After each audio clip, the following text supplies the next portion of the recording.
I think I would play for maybe 2 more minutes since we're on Jewish time.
Rabbi Lament.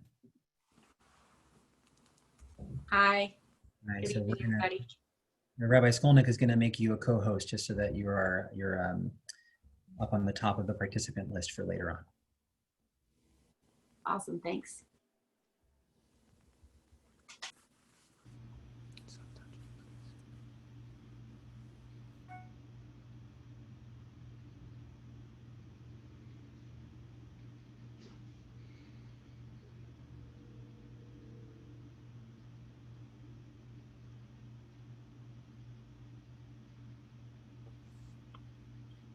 Good evening, everyone, and thank you for joining. My name is Rabbi Elon Schwartz, and I'm the Assistant Director of Hillel at The Ohio State University.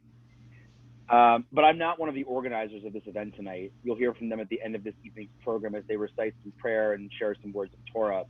But in this moment, they asked me to welcome you all in the belief that the more important voices to hear right now are not of their own. Where do I come in? I'm a rabbi, and I'm a father of 5 children.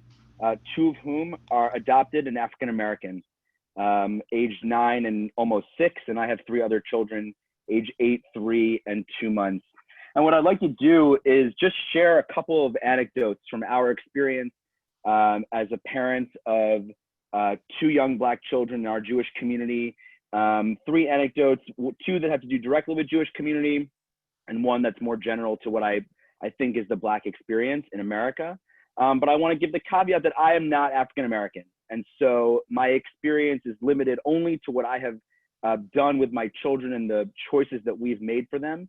And I encourage everyone to hear some of the other voices that will be featured tonight and that are out there in the Jewish world of Jewish people of color. The first anecdote that I want to share has to do with the general African American experience as I perceive it. Children like Nerf guns. They're fun and they don't really hurt very much. But we know all too well that a Nerf gun in the hand of a Black child could be a death sentence. And so my children, like many others their age, wanted Nerf guns. And we debated for days on end what to do, because at the same time, on the one hand, they're just children, and you know, we're pretty safe here in our home in Bexley.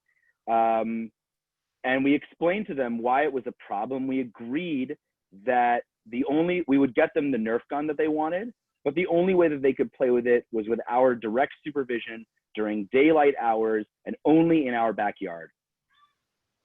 They did. It went out of style 2 days later, and it got destroyed in a flood that we had in our house due to the weather. Crisis averted. The next thing I want to share has to do with PJ Library. Now, I want to preface this by saying that I'm a big fan of PJ Library, and especially Alyssa Russell, who's our senior PJ Library professional here in town. And that my wife's dream job is actually to be the book selector for PJ Library in their national office. When you look at PJ Library books, especially ones that tell old stories, you might notice that everybody looks like they came out of the shtetl in Poland. But we know that that's not the case. We know that our ancestors looked like the other people in the places that they came from. Moroccan Jews look like they came from Morocco. Ethiopian Jews look like they come from Ethiopia, and so on and so forth. And we've struggled for years with PJ Library, not because their stories are bad, but because our children look at the books and can't see themselves in it, and therefore have a greater difficulty seeing themselves as part of the Jewish story, which they have just as much ownership to as our children who are as Ashkenazi as Tevye. That's number two. And the third story that I want to share, sorry, in the middle of bedtime in my house. The third story that I want to share has to do with our JCC. Again, I'm a huge supporter of our JCC. All of our children have been there at times. And we often come in with as many, well, our fifth child hasn't been there yet, but as many as all four of our children at a given time. And a common question that especially my wife will get from the front desk attendees are all those children yours? And if not, which ones are? All those children are ours. And no one else gets that question. No one else has to answer awkwardly around other families and even around our own children who look with great disbelief at the JCC desk attendant. What kind of a question is that even? And so again, there are Jews of color who have different experiences and have different stories to share about their experience in Jewish community. These are only ours. But I want to conclude with a really quick piece of Torah. And that's that our tradition teaches us that we are all created b'tselem Elohim, in the image of God. But one thing that the Torah leaves out is it doesn't really tell us what that image is. We know that human beings are created in that image, but it doesn't give details as to skin color that God may or may not have, and so on and so forth. And so my charge to everyone here is that we need to treat everyone, no matter what they look like, no matter what they believe, no matter what team they root for, whatever it may be, we have to treat everyone as if they are the spitting image of God. And there's no other way to be. And that's how we live our lives. And that's how we've taught our children to be. And I thank you all for the opportunity to share my experiences. And I pass it on to the next person.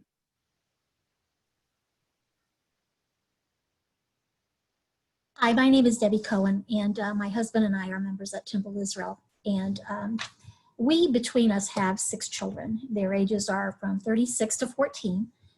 4 of them are actually our biological children, and then we are raising 14-year-old great niece and nephew. My 2 sons are very blonde and blue-eyed and look very Germanic, like their biological father. My stepchildren, who are also members at Temple Israel, look very much Ashkenazic Jews, like their father. And then we have Gabe and Gabby. And it has been a challenge trying to raise all of them in the same manner. I've always tried to teach all of our children. Both Ken and I have been very big about leading by example. We take them with us everywhere. We don't shield them from anything. And we let them speak fairly freely within some limits for teenagers. And some of the conversations that have come up since Gabe and Gabby came to live with us have been interesting. When Gabe was younger, he was the first to point out when he started going to temple with us, he wanted to know why there were no other Jews that looked like them, which led us on a quest to look on the internet and find different resources and show him that not all Jews look alike. The thing that I find the most distressing is that I can't teach Gabe and Gabby the same lessons that we have taught our other children because we don't live in a society that treats them the same because of their skin color. Particularly with Gabe, he's 14 years old and he's looking more and sounding more like a man with every passing day.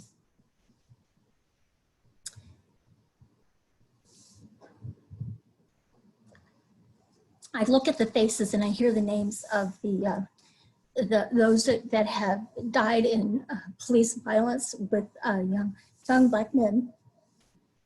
and none of them deserve to be treated any differently. So while it makes me angry that I have to teach them differently, I would be negligent as a parent not to do that. When we see Gabe and anybody in our community, including our temple and our school and our town of Reynoldsburg, we know that Gabe is an active DMLA, which is a Masonic youth group that teaches leadership skills, where he's an officer, he's been a Boy Scout, he's active in his temple congregation, in our youth groups. He's very into sports. He plays baseball, basketball for his school teams. He's a mean trumpet player. He's a good student. He takes all advanced and accelerated classes, and he's been singled out and recognized as a critical thinker and a future leader. He's kind, he's funny, he's warm. I'm not going to tell him this again because I'll never hear the end of it. But when he leaves here and he's out in the world where there are people that don't know who he is, he looks just like any other young Black man in a hoodie. And it gives me, somebody that doesn't usually struggle with anxiety, it gives me great anxiety. And for all of the good intentions that we have in his community and the village that surrounds him, for all of those good intentions, there is nothing that we are ever going to be able to do to adequately protect him when he is out there on his own. And that brings me fear. So again, as a parent, we would be negligent for not teaching that to him. We haven't hidden any of the recent events from them, and we've kind of let them learn on their own. Gabe has seen the videos. Today, my husband, while I was at work, actually took them on their first actual protest march here in our community of Reynoldsburg, where they made their own posters with what they wanted to say and to march. It's been kind of exciting and joyful to hear the enthusiasm for them to find their voice in all of this and to be able to say the things that they want to say that is on their heart. I can't say enough about the Jewish community that we are in at Temple Israel. Both of our children have been warmly embraced, and they are very active members. They probably know more people by name than I ever will. They go to Camp Gucci, which has helped establish their Jewish identity, and I can't say enough about the Jewish summer camp experience for both of them. I'm not a public speaker, so this has been a struggle for me. Always in times in the past for me when I come to these kind of situations that are so distressful, there have been those verses in the Bible that always have brought me comfort and kind of puts my feet back on the ground in the right direction. And sometimes all we can do is stop and regroup and put ourselves back on that right direction. And for me, it's always been from the Book of Lamentations, which I know is not normally what you hear. But in the Book of Lamentations, when the Israelites were feeling their most desolate, they were displaced without a home. The temple had been destroyed. And it just is all of this doom and gloom and sadness until you get to the 3rd chapter. And then when you start at the 21st verse, where it comes right out of talking about all of the bitterness and the ugliness and everything they're experiencing at the time, it has this brief pause. And it starts with, "Yet this I call to mind, and therefore I have hope. Because of the Lord's great love, we are not consumed, for his compassions never fail.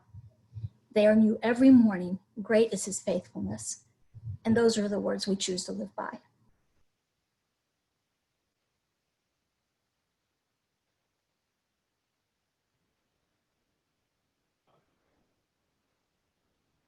Wow. Oh, man. Wow. Okay. All right. Okay. A psalm of protest in memory of George Floyd.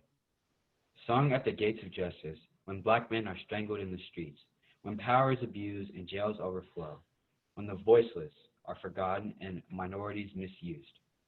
Open, you gates. Open to the cries of those murdered, jailed, or harassed, for being Black, for being a person of color. For being homeless, indigent, destitute, or unwanted, the detained and the hounded, the pursued and the persecuted, Those who are killed while being restrained, open you gates. Let righteousness flow forth as living water, and truth flow forth as healing balm. To still the hand of violence and hatred, to cure the heart of bigotry and racism, that herald fairness and equality, and bring justice to this land.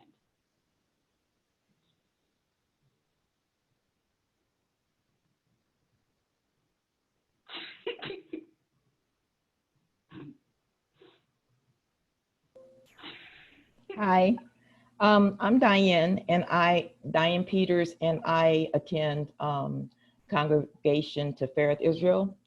And I was born Black a long time ago. My mother and my father was a dark-skinned man, and he was very smart. And in the 50s, that just wasn't a good thing to be. And my mother, while she was very fair, she refused to pass for white, and she went to Ohio State University, but could not stay on the campus. She went to Ohio State and she graduated with a teaching degree, but she couldn't teach in Columbus Public Schools, only as a substitute. She could not hold a permanent job. My father worked, as I said, at North American Rockwell, and he was a machinist there. And he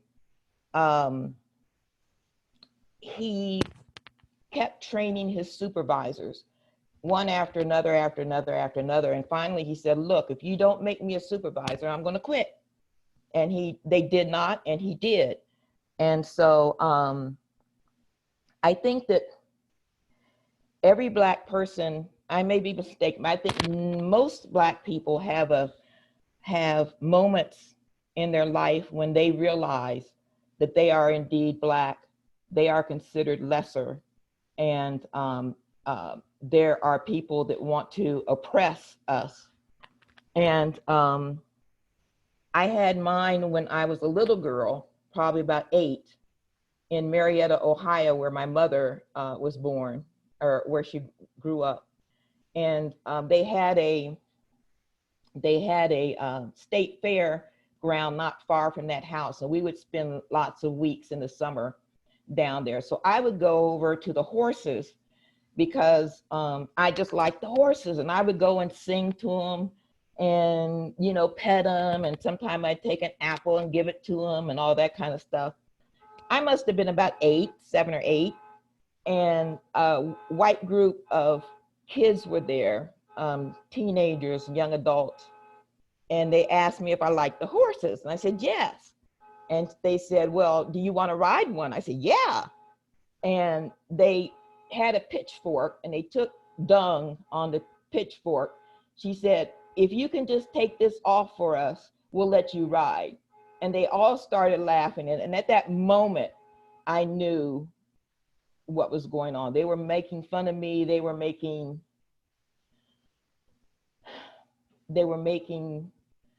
just at me, and it just crushed my little 8-year-old spirit, 7-year-old spirit.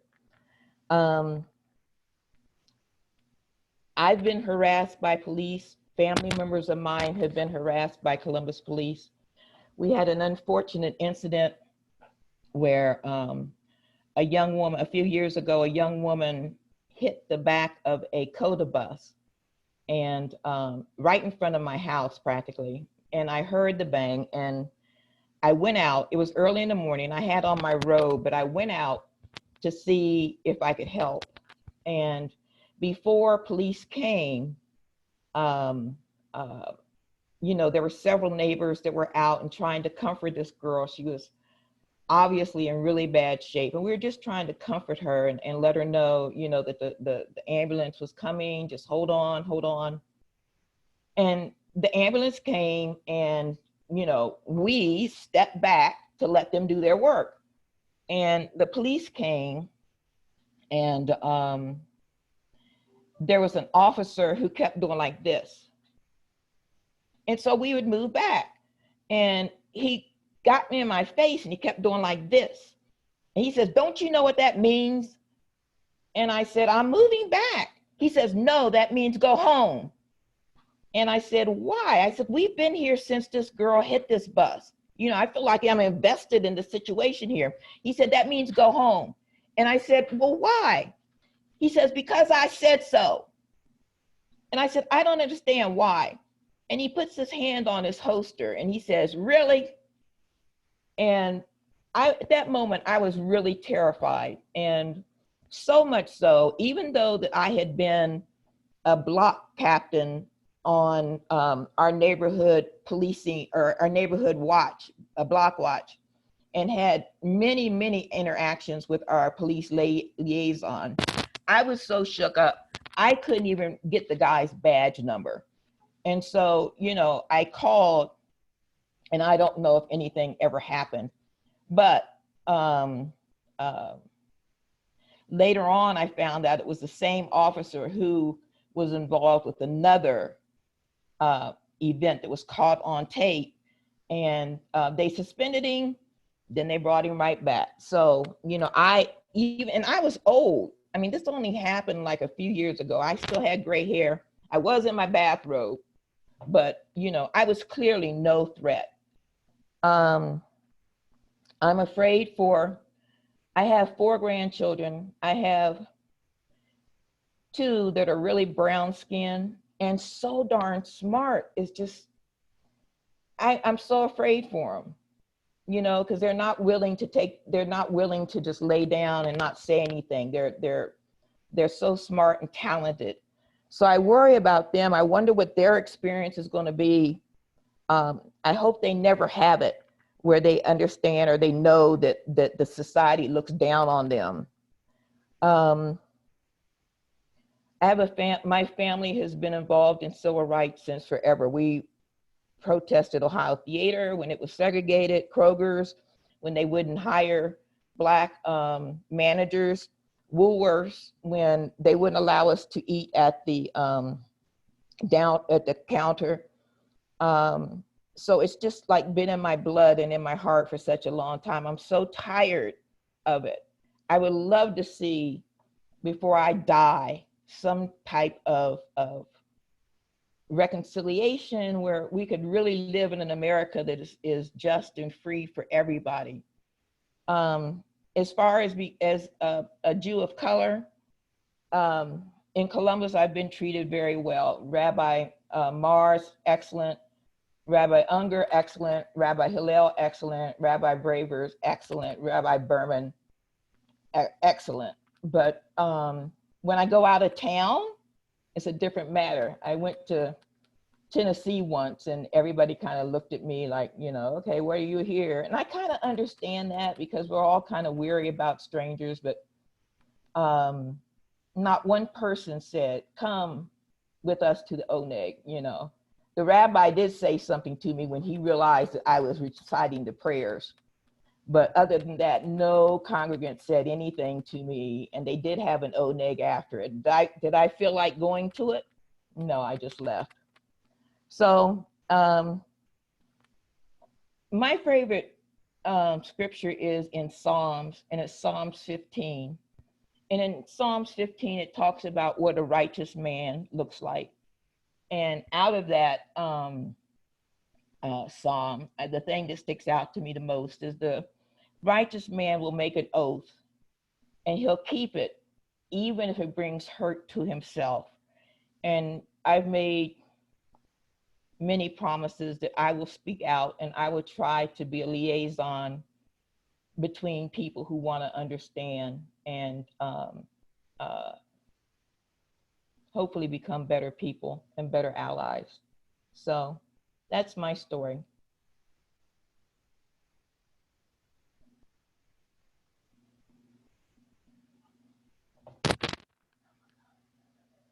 Hello, my name is David, everyone. I've been part of the Jewish community here in Columbus since about 2012 when I moved here. Part of the JCC, I try to stay involved and keep in touch with the community, which is great. Thanks, Rabbi Kellner, for inviting me to this. I'm a member of Beth Tikva, by the way. I just wanted to describe a bit of what it's like to me to be a Jewish person of color, a Black Jewish person especially, it kind of breeds a bit of cross-cultural sensitivity, I feel like, that might be harder for others to get. You see Black people in the news, good or bad, you kind of connect. Same with, you see a Jewish thing in the news, politics, cultural, whatever, it's something that you kind of connect with. So when you see something like blatant racism and brutality like we're seeing now with that George Floyd and the protests, it's kind of the same thing to me as the ever-present kind of fear of random anti-Semitic violence that has always been a staple in our community. So to kind of navigate both of those worlds,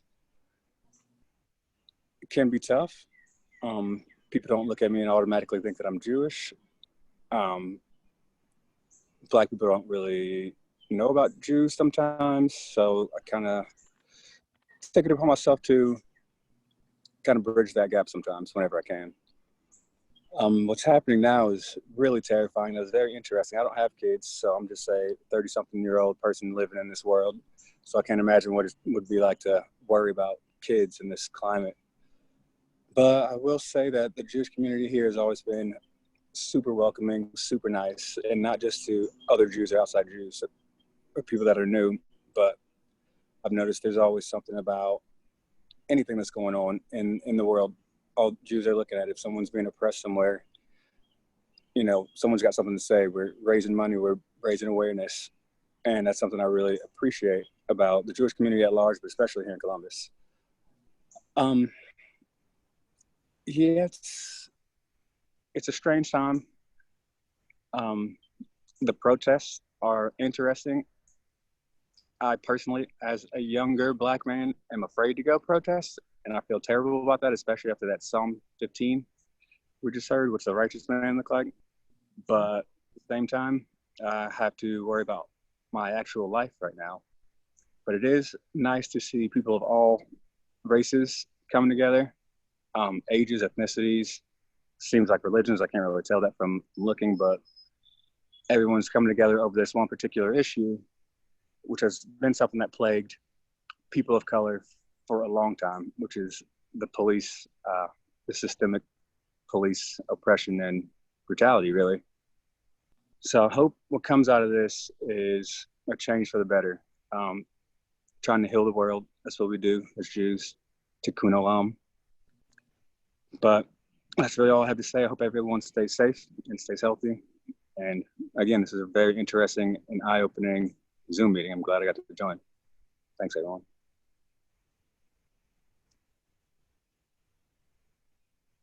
By the way, David, it was nice to see you again. David and I used to work together at the JCC summer camp. I have to also echo what he said. There's a level of shame, it's like a secondary feeling of the first feeling of fear. There have been, of course, the protesting that has occurred throughout downtown, the Short North End campus. And I live just north of there in Clintonville, and easy to access, and I can be down there. I even saw our rabbi, my name is Angelo Dunlap, by the way, and I hail from Temple Beth Shalom up in New Albany. And I even saw like our rabbi down there, Rabbi Lament down there, standing up and speaking out. And I thought that was amazing. But there is this fear that I do have. It's a mentality, it's a framework, I guess, that I work with. I've had interactions with people, with officers and people, doesn't matter if they're authority or not, that are negative and positive about my race. And if anything, I'm also a part of the LGBT community as well, so I'm like this trifecta force of sorts, I guess. Or in other words, sometimes I can think of myself as the unicorn in a way. And my goal is to try to find a home, and I feel like I have found a home here at within the Jewish community at Temple Beth Shalom. I have, but I have been treated unfairly for this reason or that reason of being not of the same. I will never be the same as everyone else in the room just because of who I am. I just want to be in a place where I can function, a place where I can exist without having to worry. I have friends that live outside of Columbus, and I do feel like Columbus is this bubble, a blue bubble, not entirely, but yeah. And I feel like it up until 2015, 2016, I started to recognize some things. And as I would leave and see my friends outside of Columbus or whatever, I would see like Confederate flags, and I would try to make sense of why do I see those? And we were never part of the Confederate States. It didn't make sense to me. It still doesn't. But what I do know is that education is extremely important. And I think that without having a chance to integrate, a chance to get to know the other, we don't have to be the other. No one has to be the other.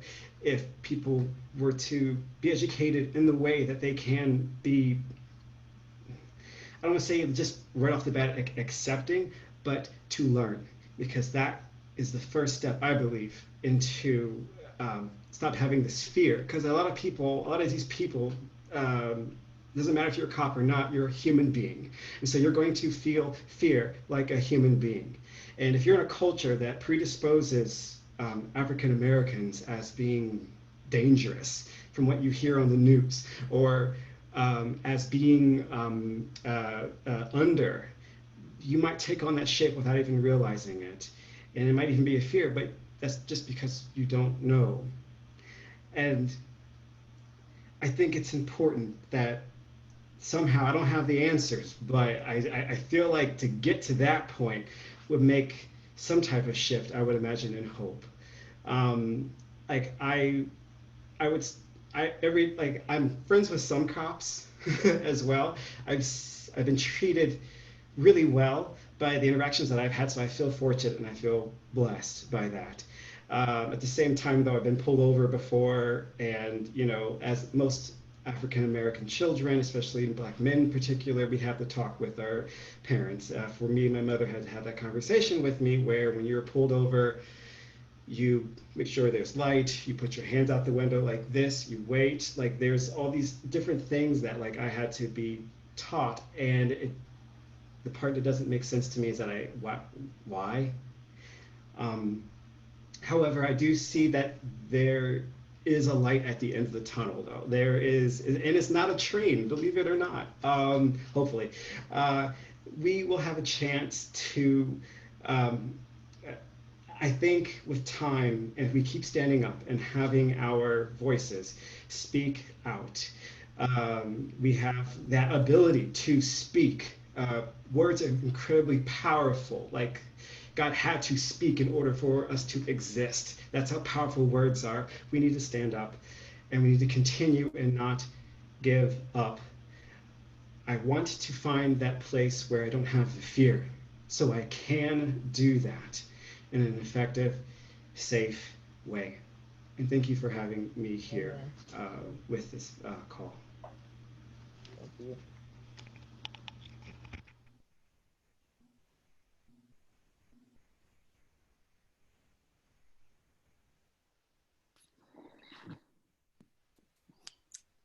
We now have the moment where we join together, stand together as a Jewish community, as a people, and we call upon the Holy Oneness God to help us remember those souls of George Floyd and the many, many souls who were taken out of this world due to racism.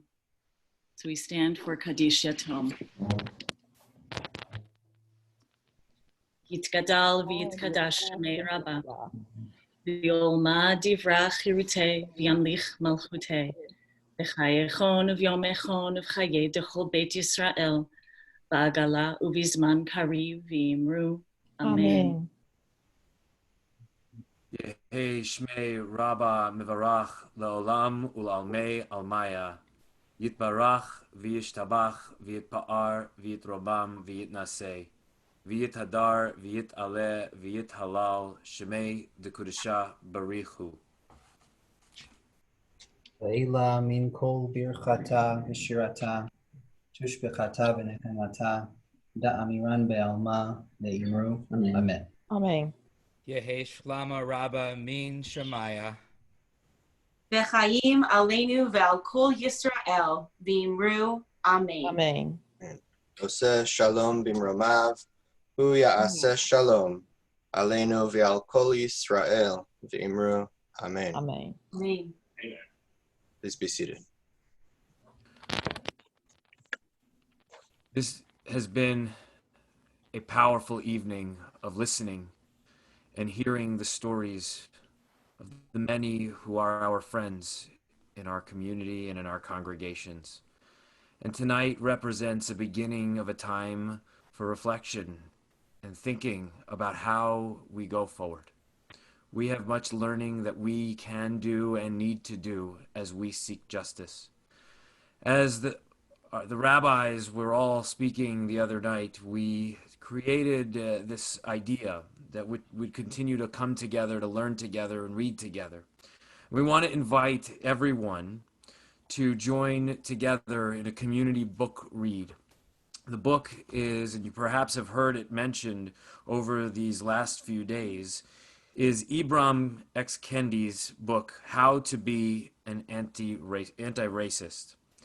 And we ask that you begin reading this book as soon as you can. Maybe towards the end of the month, we're going to come back together. We'll share with you the details through the community. We'll come back together to talk deeper about the themes and the messages and the lessons of that book.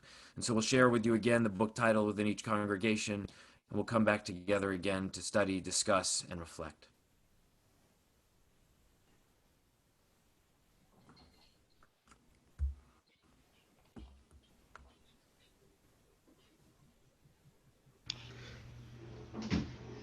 I would like to bring a note of peace, all put intended. May the peace that exists in the heavens totally, it would be so rad if it could be down here as well on earth. Amen.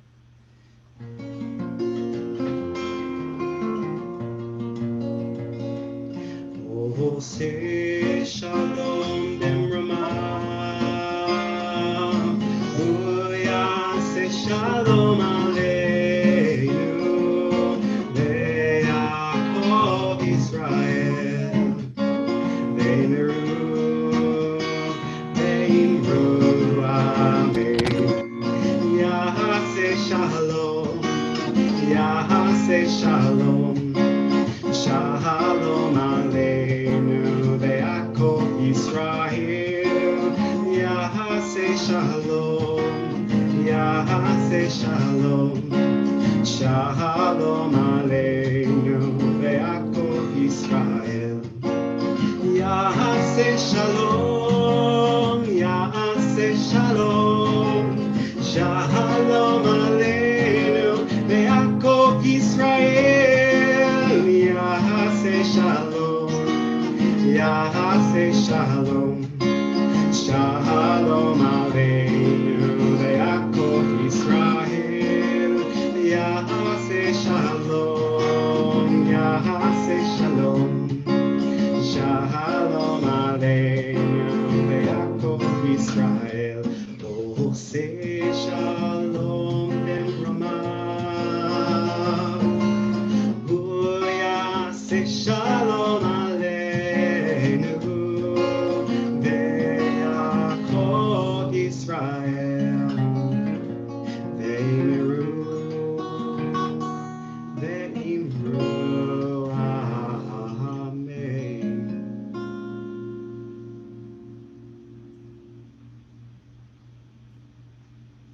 Thank you all for joining us, and thank you to our presenters. And may we truly know a time of peace and fairness and justice. Thank you for being here this evening.